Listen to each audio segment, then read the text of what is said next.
नमस्कार, मैं हूं जया सिन्हा। आइए शुरुआत करते हैं इस वक्त की सुर्खियों के साथ समाचारों की। थोड़ी देर में प्रधानमंत्री नरेंद्र मोदी सुप्रीम कोर्ट में कानूनी सहायता वितरण तंत्र सशक्तिकरण विषय पर राष्ट्रीय सम्मेलन का करेंगे उद्घाटन। 2 दिवसीय सम्मेलन का मुख्य उद्देश्य न्याय तक पहुंच को बढ़ाना और कानूनी सहायता प्रणाली की दक्षता में सुधार लाना।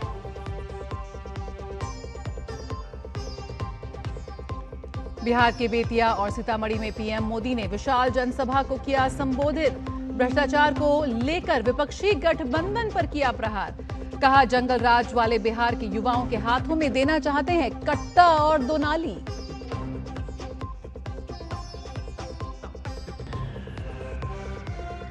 बिहार विधानसभा के लिए चुनाव प्रचार चरम पर। अमित शाह ने बिहार के पूर्णिया के बनमखी में कहा, पहले चरण के चुनाव में लालू और राहुल की पार्टी का सुपड़ा साफ। राजनाथ सिंह ने रोहतास में कहा, राहुल गांधी पर वोट चोरी की झूठी बातें कर बिहार की जनता को कर रहे हैं गुमराह। वहीं प्रियंका गांधी वाड्रा ने कटिहार में कहा, कांग्रेस अपनी हक की लड़ रही है लड़ाई।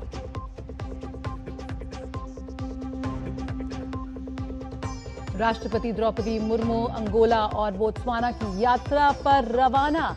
किसी भी भारतीय राष्ट्रपति का इन दोनों अफ्रीकी देशों में पहला दौरा।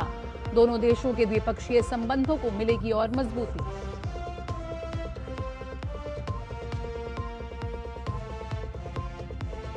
और भारत और ऑस्ट्रेलिया के बीच 5वां T20 बारिश के कारण हुआ रद्द। भारत ने सीरीज 2-1 से की अपने नाम। अभिषेक शर्मा बने प्लेयर ऑफ द सीरीज।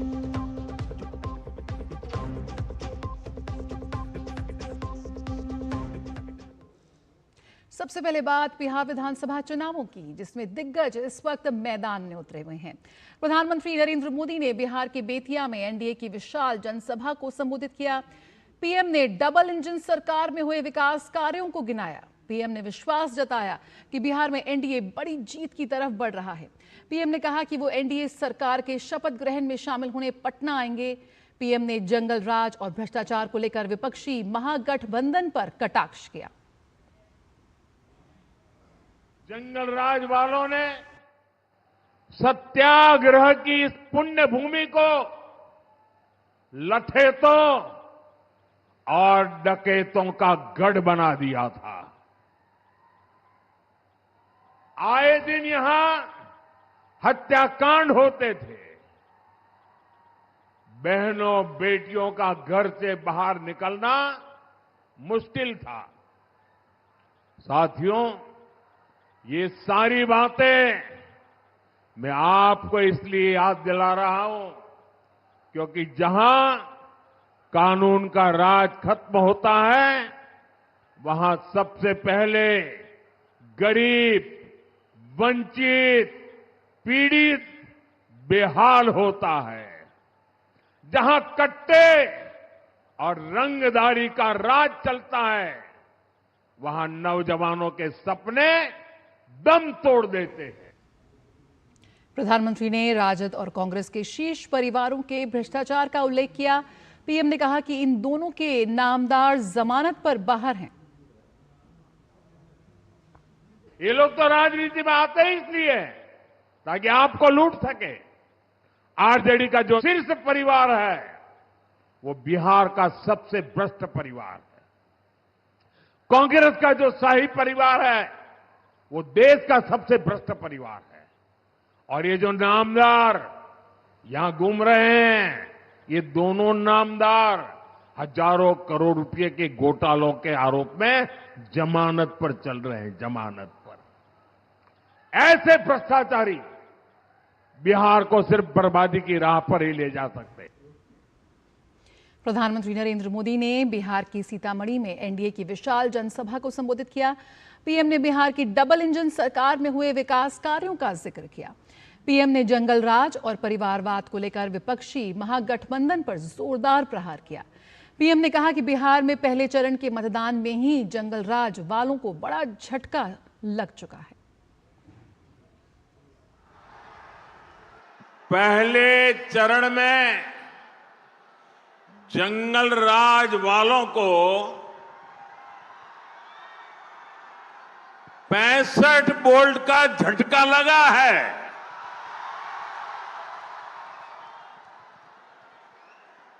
चारों तरफ ये चर्चा है कि बिहार के नौजवानों ने विकास को चुना है,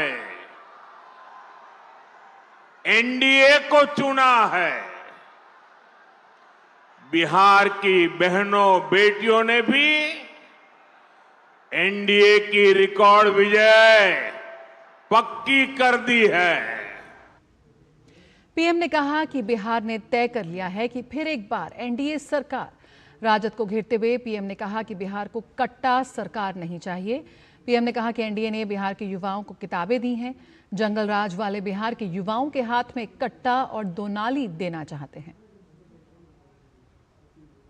आरजेडी के मंचों पर मासूम बच्चों से कहलवाया जा रहा है। क्या कहलवाया जा रहा है? वो बच्चे कह रहे हैं उन्हें रंगदार बनना है, रंगदार बनना है।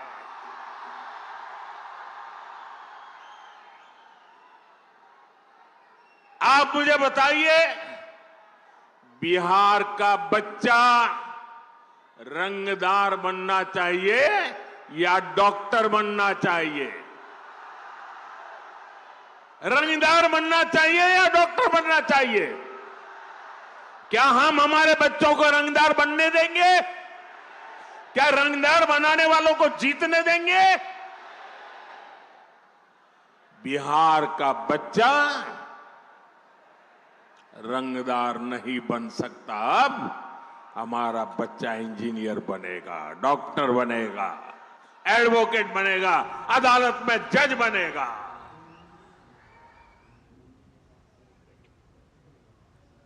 प्रधानमंत्री नरेंद्र मोदी ने आज वाराणसी में 4 नई वंदे भारत एक्सप्रेस ट्रेनों को झंडी दिखाई। नई ट्रेनें बनारस खजुराहो, लखनऊ सहारनपुर, फिरोजपुर दिल्ली और एर्नाकुलम बेंगलुरु मार्गों पर चलेंगी। प्रधानमंत्री ने वंदे भारत एक्सप्रेस में सवार बच्चों से संवाद भी किया। अत्याधुनिक रेल सेवा को विस्तार देते हुए प्रधानमंत्री नरेंद्र मोदी ने शनिवार को वाराणसी में 4 नई वंदे भारत एक्सप्रेस ट्रेनों को झंडी दिखाई। पीएम ने बनारस खजुराहो, लखनऊ सहारनपुर, फिरोजपुर दिल्ली और एर्नाकुलम बेंगलुरु मार्गों पर वंदे भारत ट्रेन सेवाओं का शुभारंभ किया। आर्थिक विकास और पर्यटन को बढ़ावा देने के साथ साथ इन सेवाओं से यात्रा में लगने वाले समय की भी भारी बचत होगी।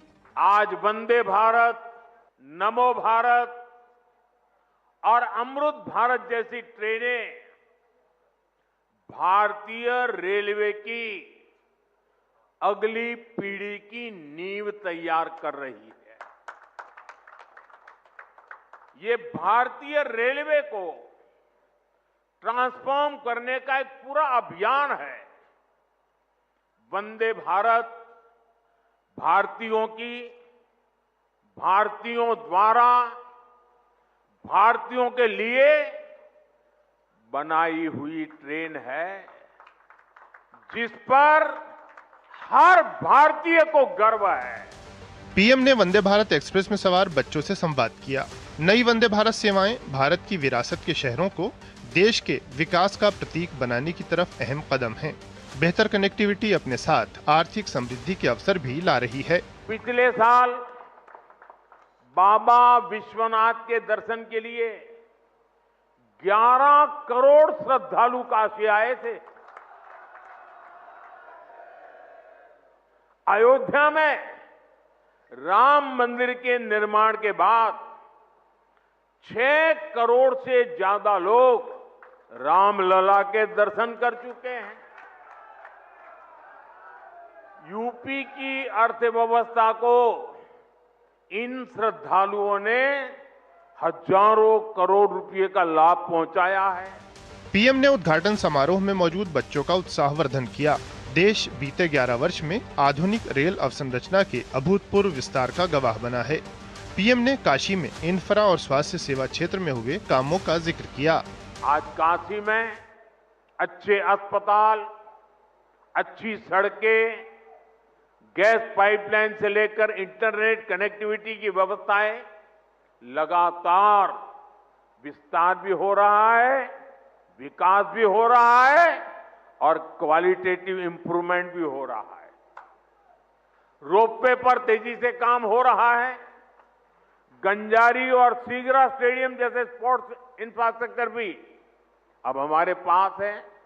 हमारा प्रयास है कि बनारस आना, बनारस में रहना और बनारस की सुविधाओं को जीना सबके लिए खास अनुभव बने।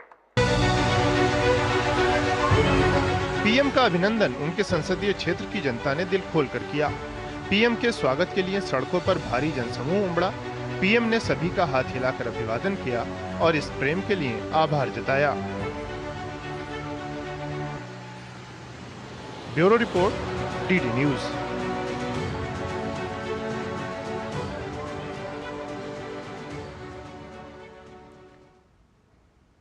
बिहार में विधानसभा चुनाव के दूसरे चरण के लिए रैली और जनसभाओं का दौर जारी है। उसी कड़ी में केंद्रीय गृह मंत्री अमित शाह ने बिहार के पूर्णिया के बनमनखी में जनसभा की। जनता को संबोधित करते हुए उन्होंने एनडीए की 160 सीटों पर जीत का दावा किया। अमित शाह ने कहा कि आधे बिहार ने वोट डाल दिए हैं। पहले चरण के चुनाव में लालू और राहुल की पार्टी का सूपड़ा साफ हो गया है। कान खोलकर सुन लो, पहले चरण में लालू राहुल की पार्टी का सुपड़ा साफ हो गया। बिहार में 160 से ज्यादा सीटों के साथ एनडीए की सरकार बनने वाली है। बिहार में दूसरे चरण के मतदान के लिए चुनाव प्रचार अपने चरम पर है। भाजपा के वरिष्ठ नेता राजनाथ सिंह ने रोहतास में एक जनसभा को संबोधित किया। राजनाथ सिंह ने राहुल गांधी पर निशाना साधते हुए कहा कि उनके पास मुद्दों की कमी है और वो वोट चोरी की झूठी बात कर बिहार की जनता को गुमराह करने की कोशिश कर रहे हैं। यदि राहुल जी को लगता है कि बिहार के लोगों की वोट की चोरी हो गई है, तो इसकी वह लिखित शिकायत चुनाव आयोग को क्यों नहीं करते? और मैं उनसे यह भी पूछना चाहता हूं, क्या सच बोलकर राजनीति नहीं की जा सकती? क्या राजनीति करने के लिए अथवा राजनीतिक कामयाबी हासिल करने के लिए झूठ बोलना आवश्यक है? आपके पास मुद्दों का काल है। आप क्या करेंगे अपनी सरकार बनने के बाद? उन मुद्दों के आधार पर जनता से अपील नहीं कर रहे हैं, जनता से झूठ बोल रहे हैं, जनता को गुमराह करने की कोशिश कर रहे हैं। और आइए सीधे रुख करते हैं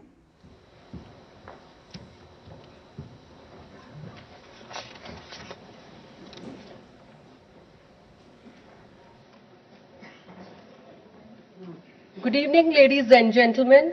On behalf of National Legal Services Authority, I extend a very warm welcome to all the dignitaries, distinguished guests, and participants to the inaugural of the National Conference on Strengthening Legal Aid Delivery Mechanisms and Celebration of Legal Services Day.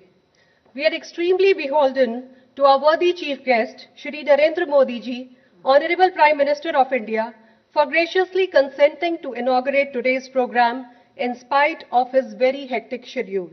Honorable Sir, we at NALSA are deeply honored by your kind gesture. We heartily welcome you to this conference. We also take immense pleasure in welcoming Honorable Mr. Justice Bhushan Ram Krishna Gavai, Chief Justice of India and Patron-in-Chief NALSA, Honorable Mr. Justice Suryakant, Judge, Supreme Court of India and Executive Chairman NALSA, Honorable Mr. Justice Vikram Nath, Judge, Supreme Court of India and Chairman, Supreme Court Legal Services Committee, Shri Arjun Ram Meghwal, Honorable Minister of State, Ministry of Law and Justice, Honorable Judges of the Supreme Court, Honorable Chief Justices, Honorable Judges and distinguished guests. NALSA welcomes you once again to this two-day national conference. I humbly request Honorable Mr. Justice Suryakant, Judge, Supreme Court of India and Executive Chairman NALSA to kindly deliver the welcome address.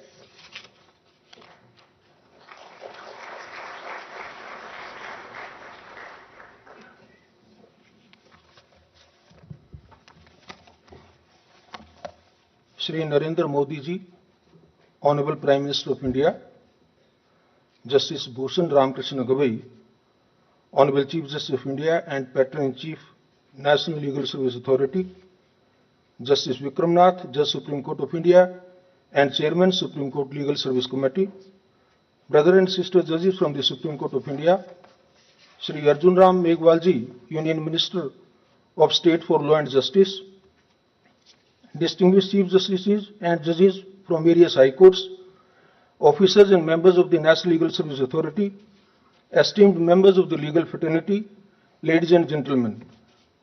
It is my privilege as Executive Chairman of the National Legal Service Authority to extend a very warm welcome to each one of you on the momentous occasion of Legal Services Day. This annual gathering reminds us that the true measure of a justice system is not how swiftly it decides complex cases, but how deeply it touches the lives of ordinary citizens. It celebrates the partnership between those who interpret the law, those who implement it, and those who carry its light to the farthest corners of our country. When our Constitution was framed, the goal was not just to create a legal order, but to nurture an instrument that secures fairness, human dignity, and equal protection for all. Legal aid is where that design meets reality.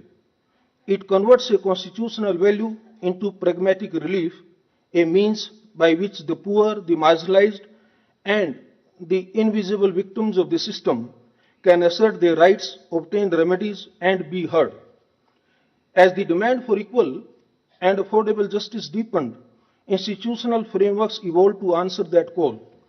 The enactment of the Legal Services Authorities Act 1987 was a decisive moment in this journey, as it gave statutory recognition to the constitutional provisions under Articles 14 and 39A of the Constitution, ensuring that no citizen is denied legal assistance due to economic or social constraints. The Act created permanent machinery to provide legal help, to spread legal awareness, and to promote fair and fast resolution outside adversarial warfare. Transforming this vision into a concrete reality, NALSA became the national node connecting a wide network of state and district bodies, the law schools, the volunteers, and legal workers devoted to widening access. The results are tangible. Millions have been spared lengthy litigation through conciliatory forums. Lakhs have found representation without any cost. A lot many victims have received statutory compensation. Thousands have got their disputes resolved through mediation. Each outcome translating law into relief and stability for ordinary lives. These numbers are not mere figures. They are the people whose problems are met with practical help. The legal aid movement has in recent years gone deeper and stretched its reach further. The prison programs now focus on rehabilitation rather than only punishment.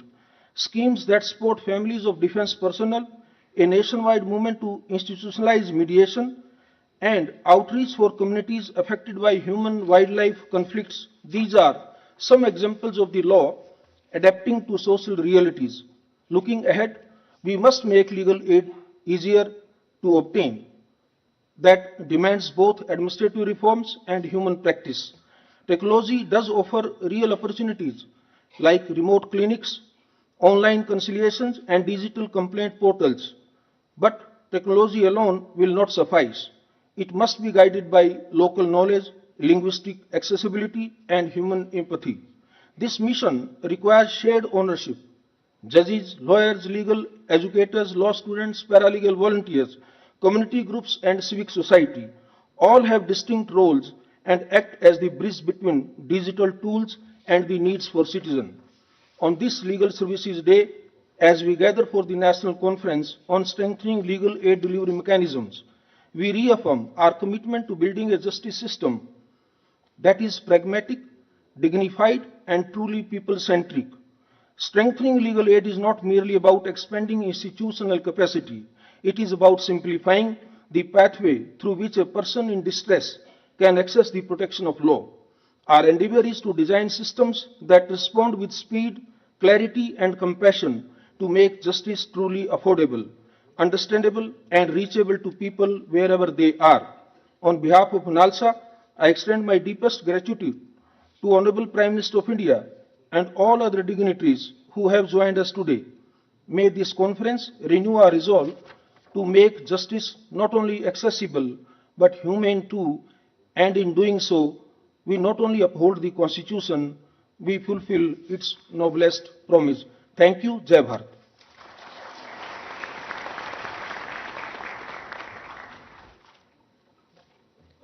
Thank you very much, respected sir, for your kind words. I invite Shri Arjun Ram Meghwal, Honorable Minister of State for Law and Justice, for his address.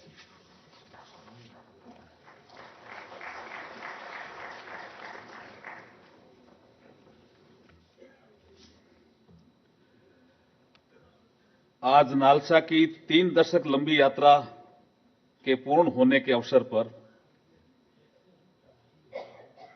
Strengthening legal aid delivery mechanism विषय पर आयोजित 20वें राष्ट्रीय सम्मेलन एवं legal services day के उपलक्ष्य में आयोजित समारोह के मुख्य अतिथि और विकसित भारत के संकल्प को साकार करने में प्रतिबद्ध हम सबके प्रेरणा स्रोत, यशस्वी, तपस्वी व कर्मयोगी प्रधानमंत्री आदरणीय श्री नरेंद्र मोदी जी, न्यायपालिका में नवाचारों के सूत्रधार भारत के मुख्य न्यायाधीश एवं नालसा के पैटर्न इन चीफ आदरणीय न्यायमूर्ति श्री भूषण रामकृष्ण गवई जी, भारत के सर्वोच्च न्यायालय के सीजीआई डेजिग्नेट एवं एग्जीक्यूटिव चेयरमैन नालसा आदरणीय न्यायमूर्ति श्री सूर्यकांत जी, आदरणीय न्यायमूर्ति श्री विक्रमनाथ जी, न्यायाधीश सर्वोच्च न्यायालय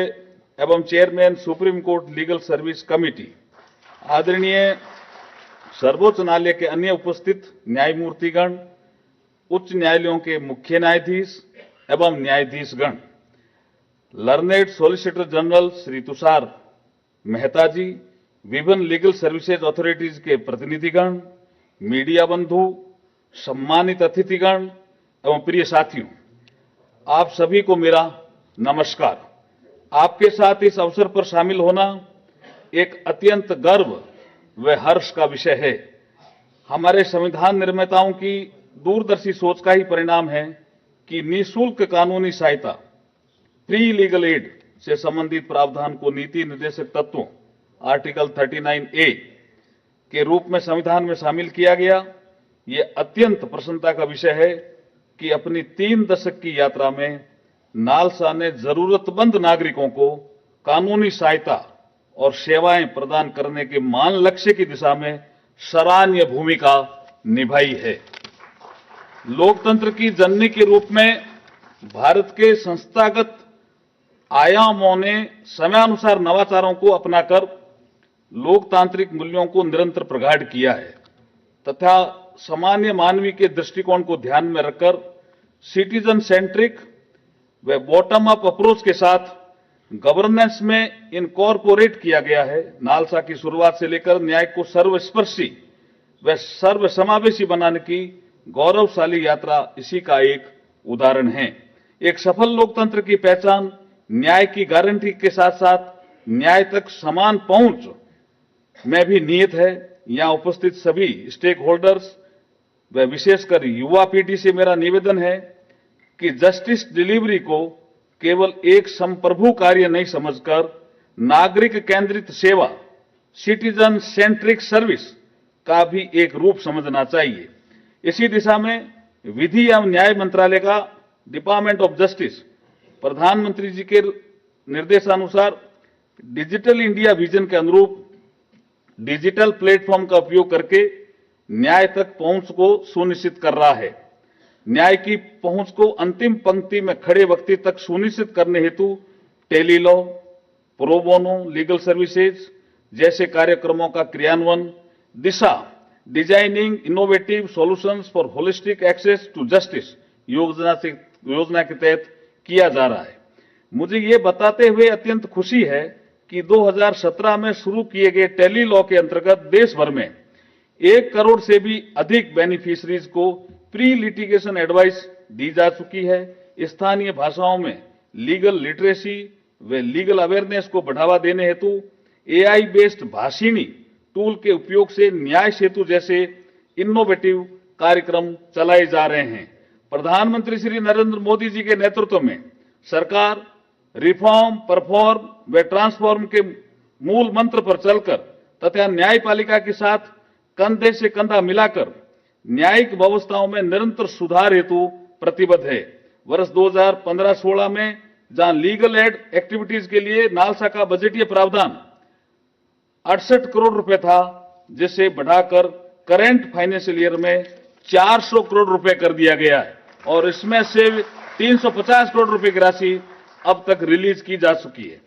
नालसा द्वारा विभिन्न वंचित समूहों के सामने आने वाली चुनौतियों का समाधान करने के उद्देश्य से विभिन्न विशेष योजनाएं बनाकर, जैसे एसिड हमलों के पीड़ित, आपदाओं से बचे लोग, जेलों में कानूनी सहायता, क्लिनिकों की स्थापना, मानव तस्करी के शिकार असंगठित क्षेत्र के श्रमिक, बच्चे, मानसिक रूप से दिव्यांग व्यक्ति, आदिवासी समुदाय और जरूरतमंद वरिष्ठ नागरिकों को आवश्यक सहायता उपलब्ध करवाने के संवेदनशील कार्यों में निभाई गई भूमिका के लिए भी नालसा बधाई की पात्र है। ऐसे अनेक प्रयासों ने उल्लेखनीय परिणाम दिए हैं और हमारे सामूहिक संवैधानिक दायित्व की प्राप्ति में योगदान दिया है। डिजिटल प्लेटफॉर्म जैसे ई लोक अदालत ने सिद्ध किया है कि टेक्नोलॉजी न्याय को नागरिकों के द्वार तक ला सकती है। डिजिटल आउटरीच के माध्यम से लीगल लिटरेसी का प्रसार और online legal service delivery platform को सुदृढ़ बनाना जस्टिस के भविष्य के पहलुओं को परिभाषित करेगा। भारत का मॉडर्न टेक्नोलॉजी व कम्युनिटी पार्टिसिपेशन का मॉडल अब विश्व के लिए एक मानक बन रहा है।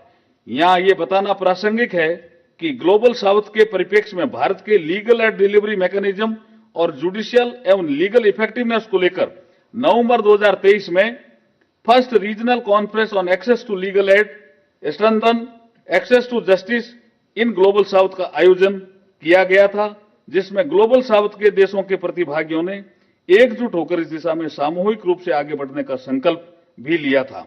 आज लीगल सर्विस डे के अवसर पर आयोजित राष्ट्रीय सम्मेलन ये चिंतन करने का क्षण है कि वर्ष 2047 में जब हम विकसित भारत की यात्रा पूरी कर रहे होंगे, तब लीगल एड इकोसिस्टम का क्या स्वरूप रहेगा। कानूनी सेवाओं को अधिक फ्लेक्सिबल व संवेदनशील बनाने में अभी भी बहुत कार्य किया जाना शेष है। सामाजिक रूप से संवेदनशील वकीलों व लॉ कॉलेजों के साथ प्रो बोनो कल्चर को बढ़ावा देना, पैरालीगल वॉलंटियर्स को जोड़कर न्यायिक साक्षरता का प्रचार करना व टेक्नोलॉजी के बढ़ते प्रभाव में legal aid Sikar, litigant, victims के दृष्टिकोण से न्याय प्रणाली की जटिलताओं को सरल बनाना भी शामिल है। मैं जुडिशरी, बार काउंसिल व सभी लीगल सर्विसेज इंस्टीट्यूशंस के अथक समर्पण की सराहना करता हूं। सर्वोच्च न्यायालय, नालसा एवं जमीनी स्तर के लीगल एड वर्कर्स का आपसी व प्रभावशाली तालमेल कोऑपरेटिव फेडरलिज्म का भी एक उत्कृष्ट उदाहरण है। प्रत्येक न्यायाधीश, वकील एवं पैरा लीगल वॉलंटियर हमारे लोकतंत्र के सबसे पवित्र मिशन जस्टिस फॉर ऑल के कर्मठ सिपाही हैं। मैं नालसा और उससे जुड़े हुए सभी स्टेक होल्डर को उनके सतत व सकारात्मक प्रयासों के लिए बधाई देता हूं। मुझे पूरा विश्वास है कि नालसा द्वारा पिछले 30 वर्षों की यात्रा तथा उससे अर्जित लर्निंग हमें भविष्य में एक अधिक इंक्लूसिव एवं संवेदनशील न्याय प्रणाली की ओर अग्रसर करेगी। मैं इस अवसर पर नालसा का थीम सॉन्ग की भी कुछ पंक्तियां आप सबके समक्ष रखना चाहूंगा, जो हमें न्याय तक सभी की पहुंच का सार्थक संदेश देती है। एहसास न्याय का सबके लिए, आकाश न्याय का सबके लिए, उल्लास न्याय का सबके लिए, विश्वास न्याय का सबके लिए, अपने इस हिंदुस्तान पर हक हमारा भी तो है, इंसाफ के इस आसिया पर हक हमारा भी तो है, एक मुट्ठी आसमां पर हक हमारा भी तो है। बहुत बहुत धन्यवाद। जय Hind. Thank you.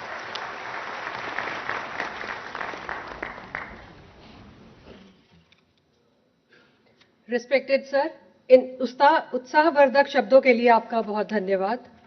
Continuing this journey of inspiration and insight, we have the honor of welcoming our esteemed speaker, Honorable Mr. Justice Bhushan Ram Krishna Gavai, Chief Justice of India and Patron-in-Chief NALSA, to address the gathering.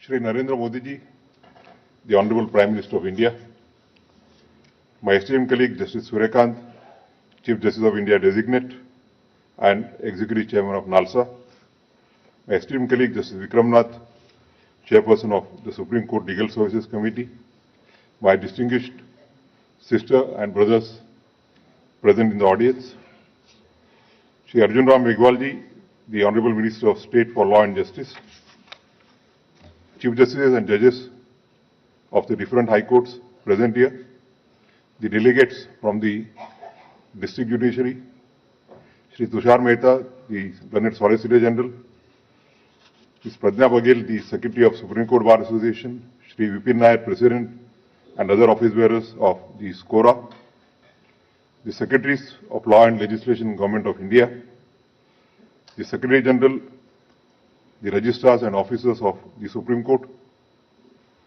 the senior advocates and the other members of the bar. First of all, I wish to express my sincere gratitude to the Honorable Prime Minister, Shri Narendra Modi ji, for gracing this occasion despite his demanding schedule. His presence reaffirms the shared responsibility of the legislature, the executive and the judiciary in advancing the cause of legal aid and access to justice for all. I warmly congratulate the dedicated team of NALSA, led by my esteemed brother and successor, Justice Suryakant, for putting together this national conference on strengthening legal aid delivery mechanisms. The sub-themes of this conference, including on LADCs, capacity building of panel lawyers and paralegal volunteers, strengthening permanent lok adalats, and financial management of legal services institutions, are both reflective and forward-looking. These sub-themes urge us to assess our progress and envision the path ahead, building stronger institutions, skilled personnel, and sustainable systems for justice delivery. Today, as I do every day on the Legal Services Day, I find myself reflecting on what Mahatma Gandhi described as his moral compass, his talisman.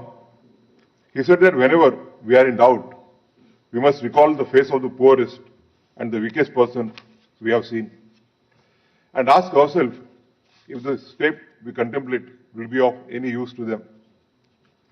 To me, this idea finds its truest expression in the movement for legal aid and the work of our legal service institutions. This movement is in many ways Gandhiji's talisman in action. It reminds us that justice is not a privilege of the few, but a right of every citizen, and that our role as judges, lawyers, and officers of the court is to ensure that the light of the justice reaches even the last person standing at the margins of the society. But have you ever paused to think, while we often take pride in the many cases we have helped resolve, what does it really mean to those who receive free legal aid? One incident has permanently imbibed in my mind. When I was Executive Chairman of NALSA, a couple of months ago, I, along with my colleagues, had visited a relief camp in Chura Chandrapur in the state of Manipur to distribute relief material. An elderly woman came forward and met me with folded hands and tears in her eyes and said, "Bane raho bhaiya." To me, that moment was a reminder that the true reward of the legal service movement does not lie in statistics or annual reports. It lies in the quiet gratitude and renewed faith of citizens who once felt invisible. In other words, the real measure of our success is not in the numbers, but in the trust of the common person, in the belief that someone, somewhere, is willing to stand by them. And that is why Our work must always be guided by the spirit that we are changing lives.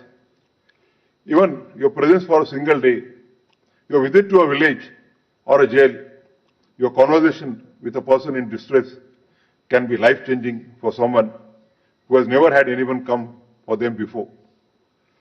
I want to take this opportunity to acknowledge the soldiers of the legal aid movement, our paralegal volunteers and panel lawyers. Without their tireless efforts, our vision of justice for all would never truly reach the ground. They are the bridge between the institution and the individuals, between the promise of the Constitution and the realities of everyday life. It is through their compassion, dedication, and persistence that our initiatives find life in the meaning at the grassroots. At the same time, we must keep envisioning legal aid not a reactive system, but as a living movement. We must not wait for distress to knock on our doors. Instead, we must continuously reflect on how society is changing on the new challenges, the new forms of exclusion, and the emerging needs of the people we serve. The strength of a just society lies in our ability to foresee where injustice may arise and to reach there before it does. As India celebrates the 75th year of its constitution, the legal aid movement must keep carrying forward the vision embedded in the preamble, the assurance of justice, social, economic, and political. The Constitution's promise will be truly fulfilled only when every person, regardless of caste, gender, language, or circumstances, feels that the system of justice belongs to him. I am confident that this national conference will serve not only as a platform for discussions, but also as a call to action, to innovate, to collaborate, and to reaffirm our faith in the power of law to transform lives. Let us remember that every act of legal aid, however small it may appear, is an act of nation building.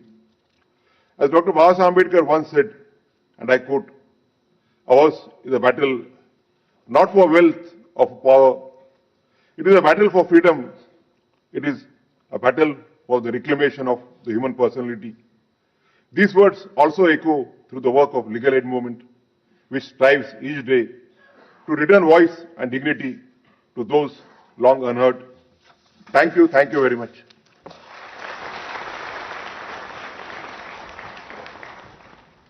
Thank you, Lordship, for your inspiring words.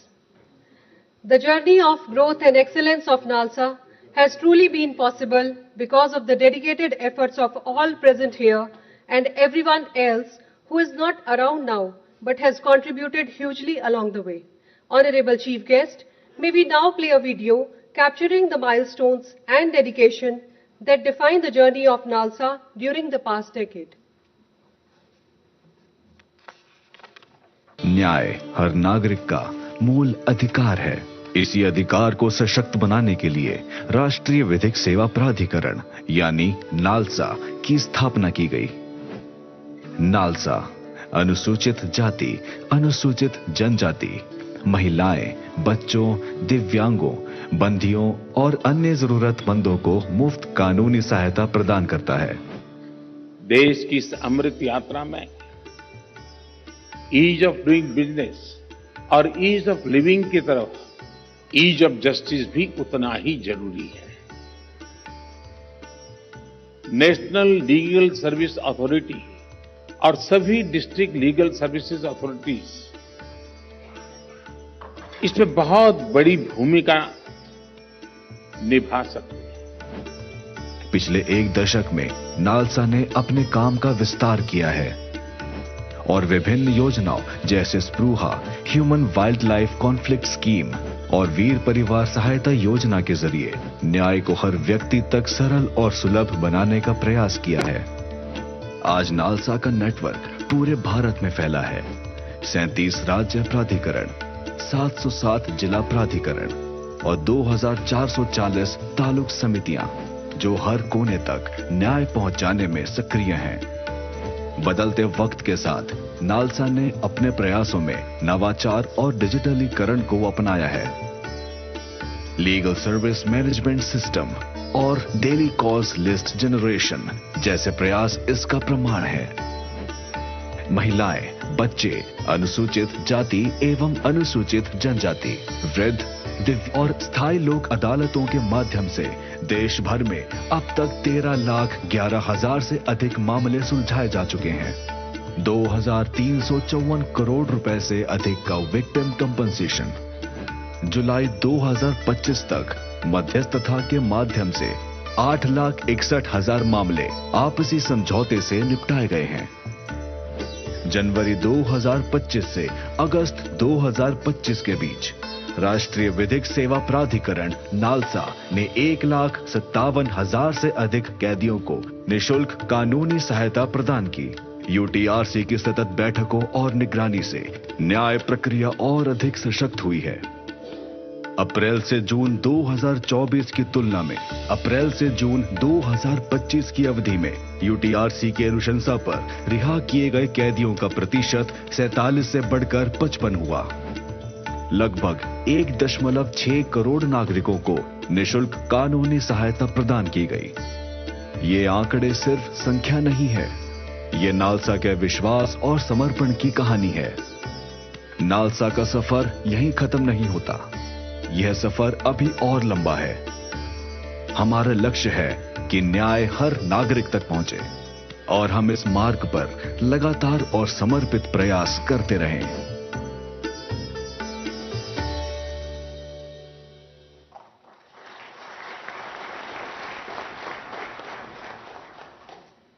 NALSA की एक ऐसी ही समर्पित पहल है community mediation, जो न्याय और सामुदायिक समाधान को आम लोगों तक पहुंचाएगी, जहां संवाद और सहयोग के जरिए विवादों का प्रारंभिक स्तर पर समाधान होगा। हम अपने माननीय मुख्य अतिथि Shri Narendra Modi ji, honourable prime minister of India से अनुरोध करते हैं कि वे कम्युनिटी मीडिएशन ट्रेनिंग मॉड्यूल का लॉन्च कर इस पहल का शुभारंभ करें।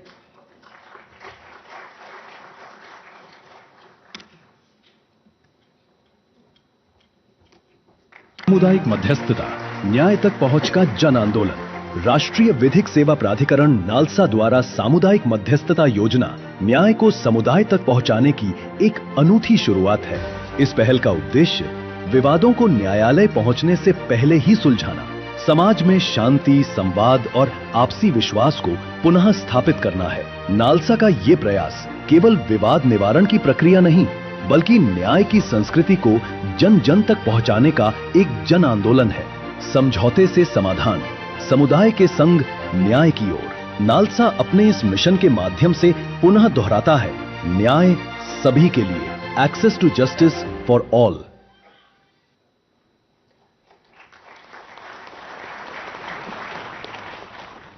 आदरणीय प्रधानमंत्री जी, इस लॉन्च के लिए हम आपके अत्यंत आभारी हैं। इस पहल के माध्यम से नालसा न्याय की पहुंच को हर व्यक्ति तक सुनिश्चित करते हुए अपने अटल संकल्प को पुनः दोहराता है, संवाद से समाधान, न्याय सभी के लिए। May I request Honorable Mr. Justice Bhushan Ram Krishna Gavai, Chief Justice of India and Patron-in-Chief of National Legal Services Authority, to present a small token of love and regard to our worthy Chief Guest, Shri Narendra Modi ji, Honorable Prime Minister of India.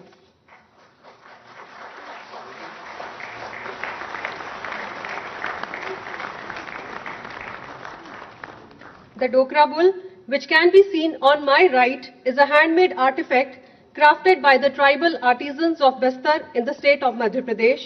It symbolizes strength, resilience, devotion, prosperity and success. संपूर्ण भारत ही नहीं, अपितु विश्व के सर्वाधिक लोकप्रिय एवं प्रतिष्ठित राजनेता के रूप में सुविख्यात परम श्रद्धेय श्री नरेंद्र मोदी जी, माननीय प्रधानमंत्री भारत सरकार की गरिमामयी उपस्थिति ने इस समारोह को ऐतिहासिक एवं अविस्मरणीय बना दिया है। अपनी कर्मठता, कर्तव्यपरायणता एवं विनम्रता से भारतीय जनमानस में अटूट आस्था तथा नवीन ऊर्जा का संचार करने वाले अपने परम आदरणीय मुख्य अतिथि का स्वागत करते हुए हम जिस उत्साह एवं स्फूर्ति का अनुभव कर रहे हैं, वे अपने आप में आध्यात्मिक आनंद से कम नहीं है। प्रत्येक आपदा को अवसर में परिवर्तित करने का मूल मंत्र प्रदान करने वाले इस कर्मयोगी के प्रेरणादायी व्यक्तित्व ने हमारे समक्ष संभावनाओं के नए क्षितिज उजागर किए हैं। अपनी व्यस्त दिनचर्या से हमारे लिए समय निकालना आपकी करुणा तथा न्यायप्रियता का उज्जवल पक्ष है। हृदय की अतल गहराइयों से अपने मुख्य अतिथि माननीय श्रीमती नरेंद्र मोदी जी का अभिनंदन एवं स्वागत करते हुए हम विनम्र आग्रह करते हैं कि आप अपने उद्बोधन द्वारा हमें अनुग्रहित करें।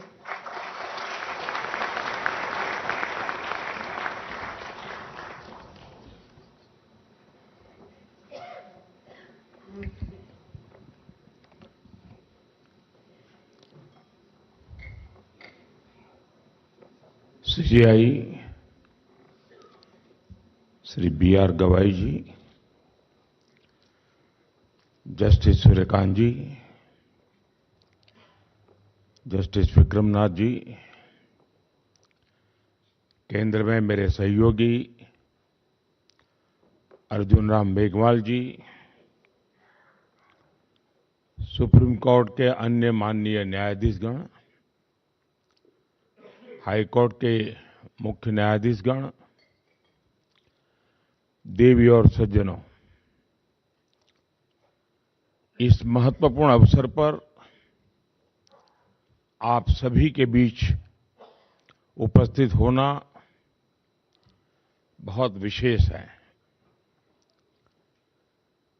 लीगल एंड डिलीवरी मैकेनिज्म की मजबूती और लीगल सर्विसेज डे से जुड़ा ये कार्यक्रम हमारी न्यायिक व्यवस्था को नई मजबूती देगा। मैं 20वीं नेशनल कॉन्फ्रेंस की आप सभी को शुभकामनाएं देता हूं। मुझे बताया गया कि आज सुबह से आप लोग इसी काम में लगे हैं, तो मैं ज्यादा समय नहीं लूंगा आपका।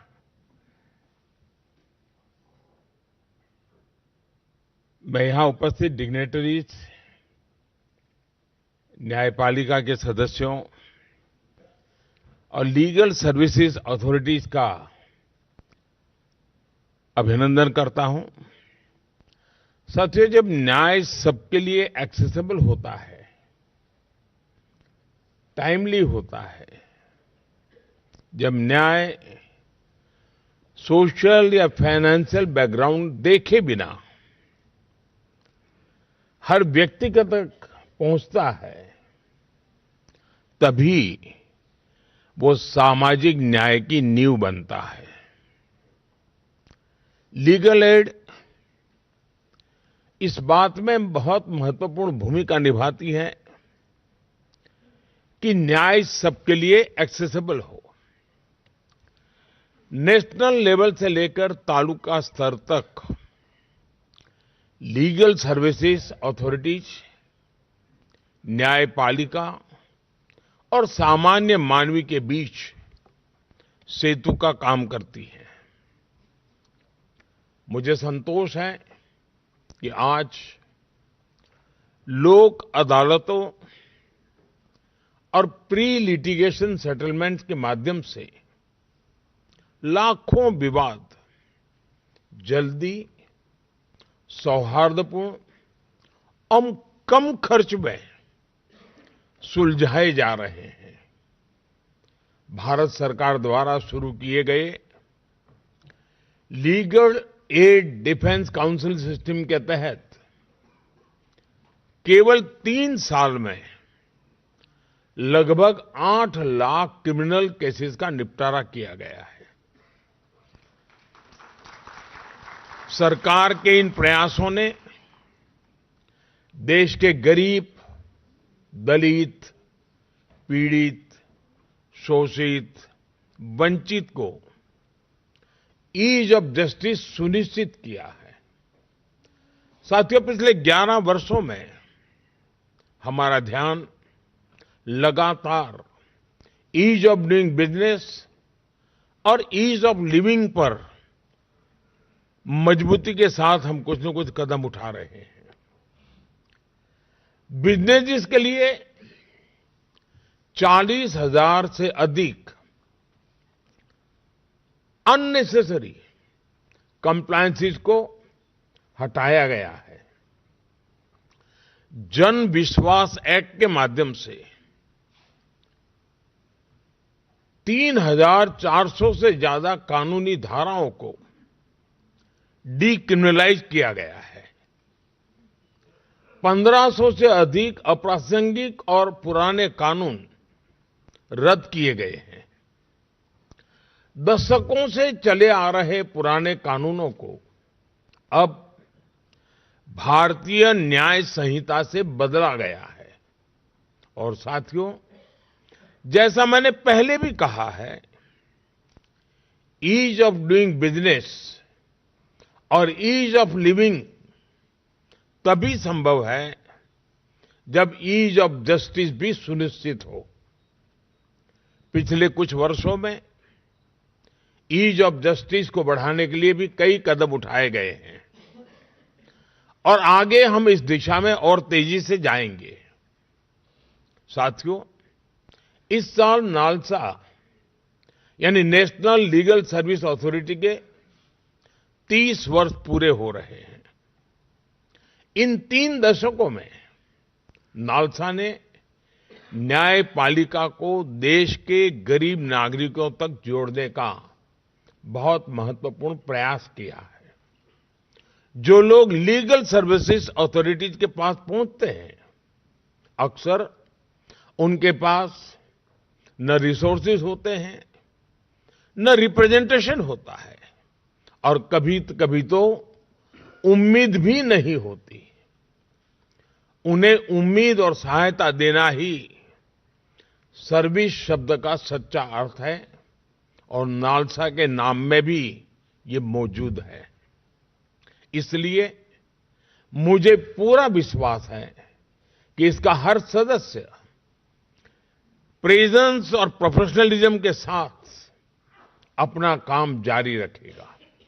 साथियों, आज हम नालसा का community mediation training module launch कर रहे हैं। इससे हम भारतीय परंपरा की उस प्राचीन विद्या को पुनर्जीवित कर रहे हैं जिसमें संवाद और सहमति के माध्यम से विवादों का समाधान किया जाता था।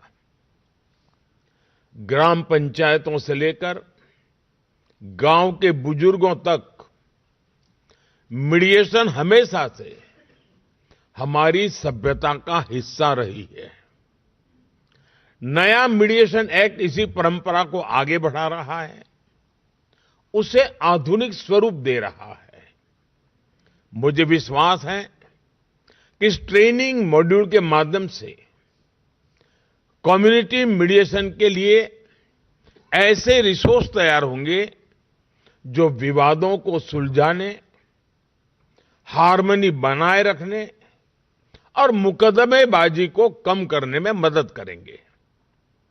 साथियों, टेक्नोलॉजी निश्चित तौर पर एक डिसरप्टिव शक्ति है, लेकिन अगर उसमें प्रो पीपल फोकस हो तो वही टेक्नोलॉजी लोकतांत्रिकरण की शक्ति बन जाती है। हमने देखा है कि कैसे यूपीआई ने डिजिटल पेमेंट्स में क्रांति ला दी। आज छोटे से छोटे वेंडर्स भी डिजिटल इकोनॉमी का हिस्सा बन गए हैं। गांवों को लाखों किलोमीटर ऑप्टिक फाइबर से जोड़ा गया है।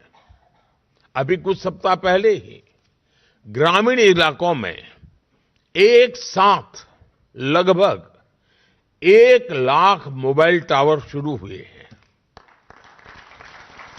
यानी टेक्नोलॉजी आज इंक्लूजन और एम्पावरमेंट का माध्यम बन रही है। जस्टिस डिलीवरी में ई कोर्ट्स प्रोजेक्ट भी इसका एक शानदार उदाहरण है। ये दिखाता है कि कैसे टेक्नोलॉजी जुडिशियल प्रोसेस को आधुनिक और मानवीय बना सकता है। ई फाइलिंग से लेकर इलेक्ट्रॉनिक समन सर्विस तक, वर्चुअल हियरिंग से लेकर वीडियो कॉन्फ्रेंस तक टेक्नोलॉजी ने सब कुछ आसान कर दिया है। इससे न्याय मिलने का रास्ता और आसान हुआ है। आप सभी परिचित हैं, इस प्रोजेक्ट के तीसरे चरण के बजट को बढ़ाकर 7,000 करोड़ रुपए से ज्यादा किया गया है। ये इस प्रोजेक्ट के प्रति सरकार के स्ट्रांग कमिटमेंट को दिखाता है। साथियों, हम सभी ये भी जानते हैं कि लीगल अवेयरनेस का क्या महत्व होता है। एक गरीब व्यक्ति तब तक न्याय नहीं पा सकता जब तक उसे अपने अधिकारों का ज्ञान न हो, वह कानून को न समझे और सिस्टम की कॉम्प्लेक्सिटी से डर महसूस करता रहे।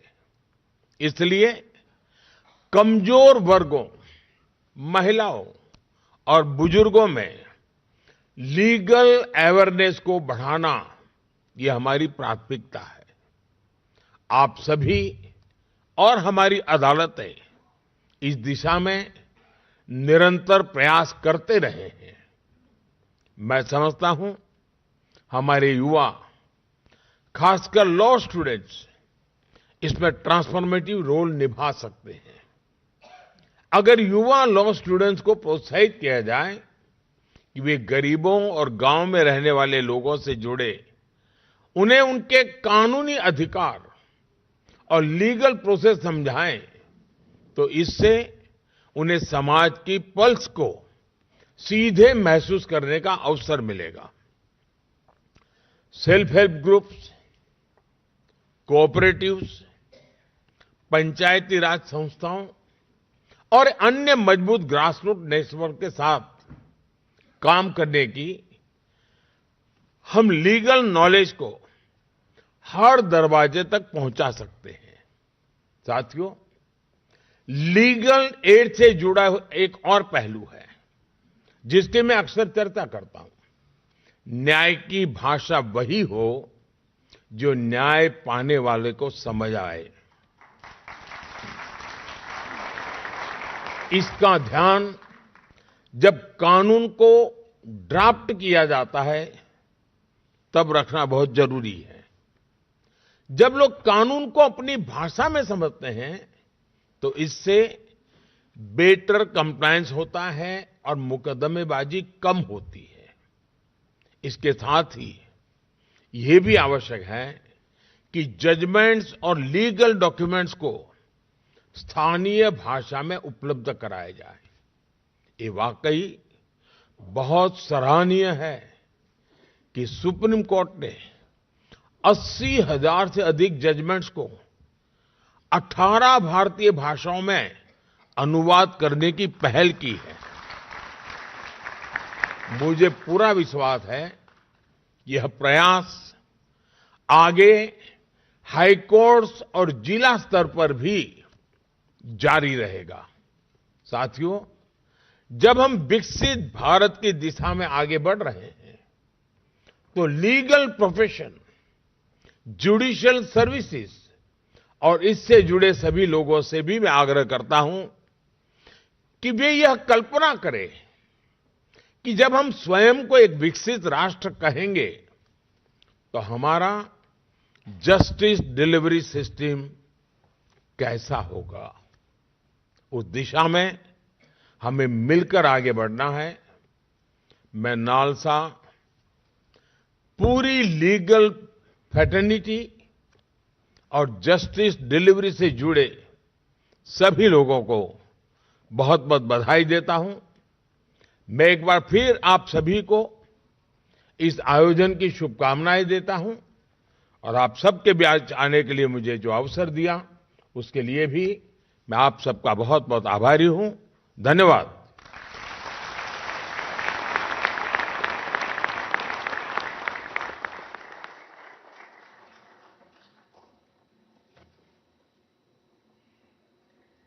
माननीय प्रधानमंत्री जी, आपके प्रेरणादायक शब्दों के लिए बहुत बहुत आभार। May I now invite Honorable Mr. Justice Vikram Nath, Judge, Supreme Court of India and Chairman, Supreme Court Legal Services Committee to deliver the vote of thanks.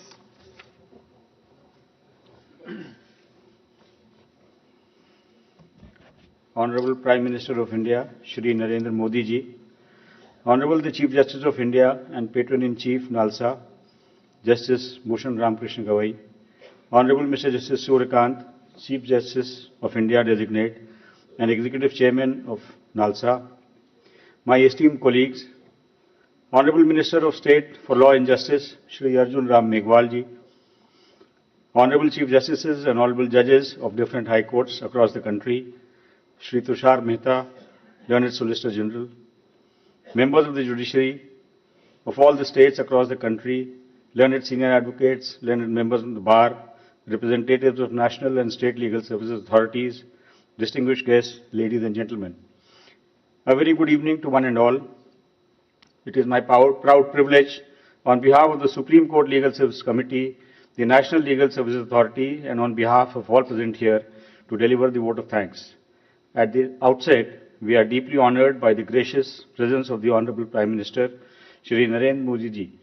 Sir, your words have given renewed direction and energy to our collective endeavor to make access to justice efficient, inclusive, and technology-driven.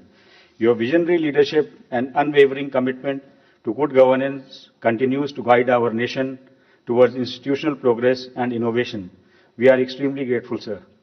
We are also immensely thankful to the Honorable Chief Justice of India and Patron-in-Chief NALSA, Justice B.R. Gavai, for his visionary leadership and constant encouragement to strengthen the legal aid movement in the country. Our heartfelt thanks to Honorable Justice Suryakant, Executive Chairman of NALSA, for his tireless efforts and dynamic stewardship of his legal services institutions. We also extend our gratitude to Shri Arjun Ram Meghwal, the Honorable Minister of State for Law and Justice, for his valuable remarks and continuing support to NALSA's initiatives. I would like to share the timeless words of Helen Keller, a renowned American author and disability rights activist. Alone we can do so little, together we can do so much. I would like to acknowledge the dedication of the officers and staff of NALSA, the Supreme Court Legal Services Committee, the organizing team, and all the participants and partners who worked diligently to make this event a success. The short film we witnessed today stands as a testament to their commitment and the transformative work being done at the grassroots level. As we commemorate Legal Services Day, may we renew our commitment to the constitutional promise of equal justice for all. Thank you. Jai Hind.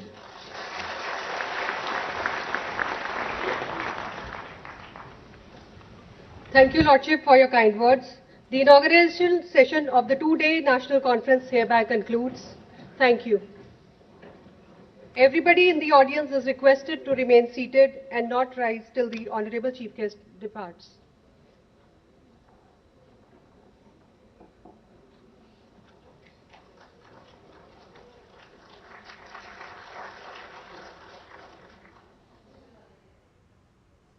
प्रधानमंत्री नरेंद्र मोदी ने supreme court में कानूनी सहायता वितरण तंत्र सशक्तिकरण विषय पर राष्ट्रीय सम्मेलन का उद्घाटन किया और उसे संबोधित किया। उनके संबोधन की जो बड़ी बातें रहीं, आइए सबसे पहले उस पर हम नजर डालते हैं। तो प्रधानमंत्री ने कहा कि किस तरह से जब प्रत्येक व्यक्ति तक पहुंचता है तो सामाजिक न्याय की नींव बनता है और ये कार्यक्रम हमारी न्यायिक व्यवस्था को नई मजबूती देगा। प्रधानमंत्री ने साथ ही ये भी कहा कि सरकार के प्रयासों से केवल 3 साल में 8 लाख क्रिमिनल केस का निपटारा हुआ है, जो कि एक बड़ी बात है। साथ ही प्रत्येक व्यक्ति तक न्याय पहुंचता है तो सामाजिक न्याय की नींव बनती है। साथ ही प्रधानमंत्री ने कहा इस मौके पर कि 1500 से अधिक अप्रासंगिक कानून रद्द किए गए हैं, जिसने इस न्याय व्यवस्था को और भी मजबूती प्रदान की है। लोक अदालत और मध्यस्थता से लाखों केस निपटाए जा रहे हैं और तकनीक का भी इसमें बड़ा योगदान है। इस वर्ष नालसा के 30 वर्ष पूरे हो रहे हैं। उन्होंने उनके कार्यों को भी उसकी सराहना की। साथ ही प्रधानमंत्री ने कहा कि तकनीक के माध्यम से कानून व्यवस्था को सरल बनाया गया है और इसकी पहुंच भी सुनिश्चित की गई है आम आदमी तक। नालसा हर दरवाजे तक कानूनी सहायता पहुंचाने का काम कर रहा है, इसका भी उन्होंने जिक्र किया और सराहना की। साथ ही उन्होंने कहा कि न्याय की भाषा वही हो जो न्याय पाने वाले को समझ में आए, इससे बेहतर होगा, मुकदमेबाजी कम होगी। ई कोर्ट प्रोजेक्ट के तीसरे चरण में 7,000 करोड़ रुपए का बजट यहां पर किया गया है। तो ये बड़ी बातें रही प्रधानमंत्री के संबोधन की। इसी के साथ इस बुलेटिन में फिलहाल इतना ही। मुझे दीजिए इजाजत। दूरदर्शन न्यूज के साथ बने रहिए लगातार। नमस्कार।